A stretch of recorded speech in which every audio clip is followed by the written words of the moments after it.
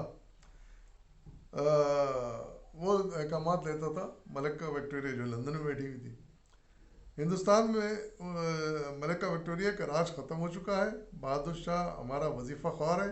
اس قسم کے ادب آداب کو ملحوظ رکھنا ہمارے اعلیٰ حکام کی نہیں بلکہ برطانوی اقتدار کی ذلت ہے. اس طرح اس نے لکھ کے ملکہ وکٹوریہ کو بھی بھڑکایا.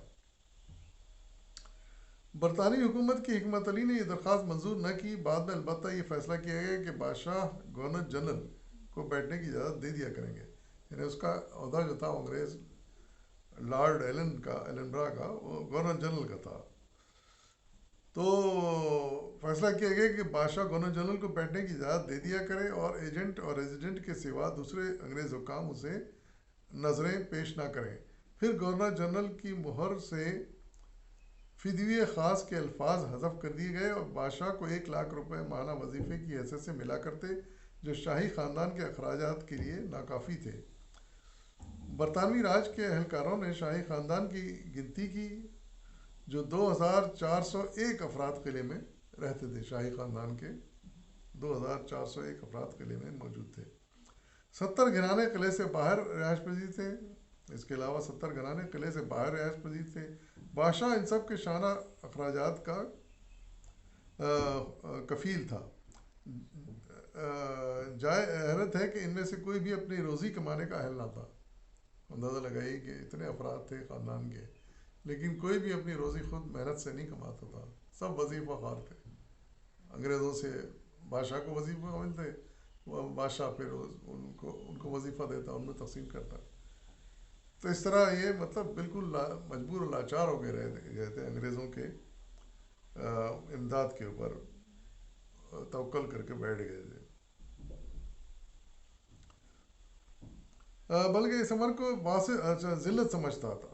خانشاہی یعنی محنت کرنے اور کمانے کو اس وقت واضح ذلت سمجھ لیا گیا تھا.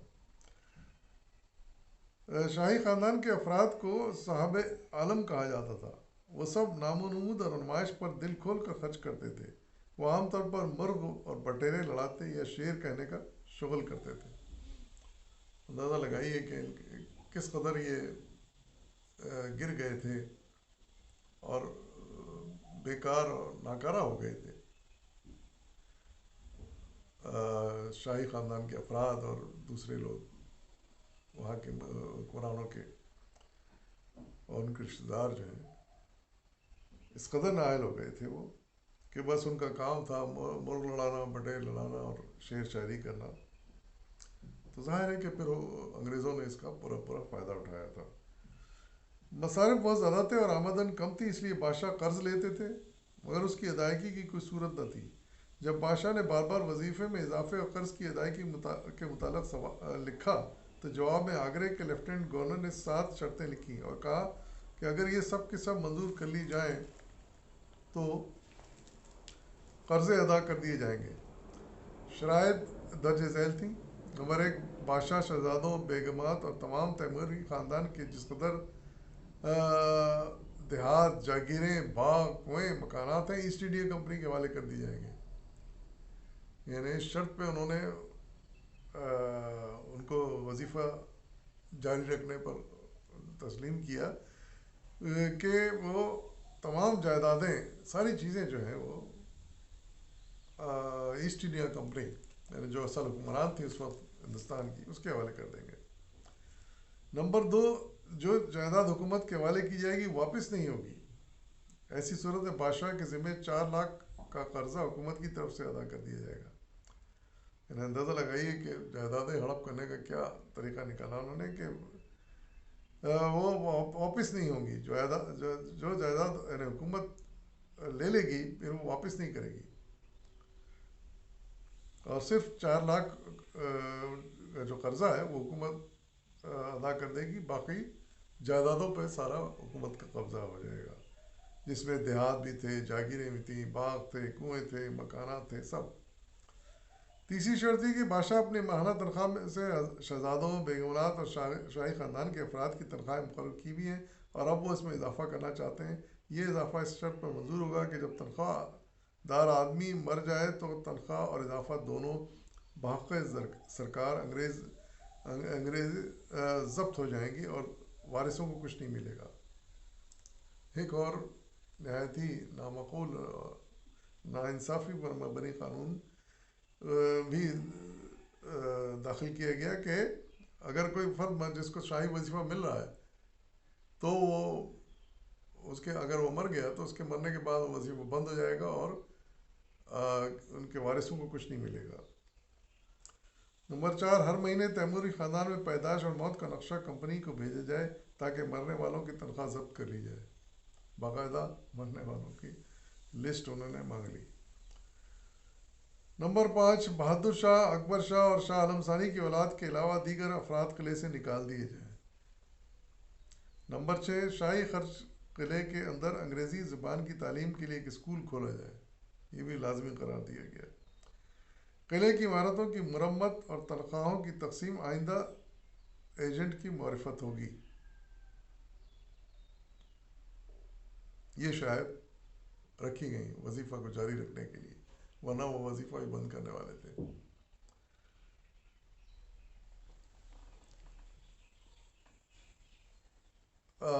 بہادر شاہ اگرچہ بے بس تھے مگر غیور تھے۔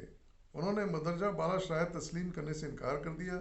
تنگ آ کر آخر میں کمپنی کی حکومت نے لکھا کہ قرضے کی تفصیل بتائی جائے، کس کا کتنا روپیہ ہے، کب لیا گیا اور کس کام کے لیا گیا، کس کی معرفت لیا گیا اور رسیدیں کہاں ہیں۔ بادشاہ نے مذکورہ حکم کی تعمیل سے بھی انکار کر دیا۔ ایک بار شہزادہ تیمور شاہ نے راجپوتانے کی سیر کے لیے اجازت طلب کی۔ جواب ملا کہ غیر ضلع میں جانے کی انگریزی حکومت کی جانب سے اجازت نہیں ہے۔ اگرچہ بہادر شاہ کو بادشاہ کہا جاتا تھا مگر ہر قسم کے سامان جنگ خریدنے پر بھی مکمل پابندی تھی۔ یہ وہ حالات تھے جس سے آخری مغل بادشاہ گزر رہے تھے اور ان کے سارے اختیارات چھینے جا چکے تھے اور وہ ایک وظیفہ خوار بادشاہ کی حیثیت ان کی رہ گئی تھی۔ کوئی باقاعدہ ان کی فوج نہیں تھی کہ وہ کوئی لڑائی کرتے، کوئی باقاعدہ جنگ کرتے۔ دو بڑے سہارے تھے، یعنی جو مضبوط پائے تھے مغلیہ حکومت کے، ایک تو بنگال اور دوسرے میسور، ان پر یہ پہلے قبضہ کر چکے تھے۔ تو اب بادشاہ کے پاس اس کے علاوہ کوئی چارہ نہیں تھا کہ ان کے ساتھ تعاون کرتے رہیں، ان کے احکامات پر چلتے رہیں، صرف نام کے بادشاہ رہ گئے تھے۔ مزید احوال ان کا انشاءاللہ آئندہ قسط میں پیش کروں گا۔ فی الوقت اجازت دیجیے، فی امان اللہ۔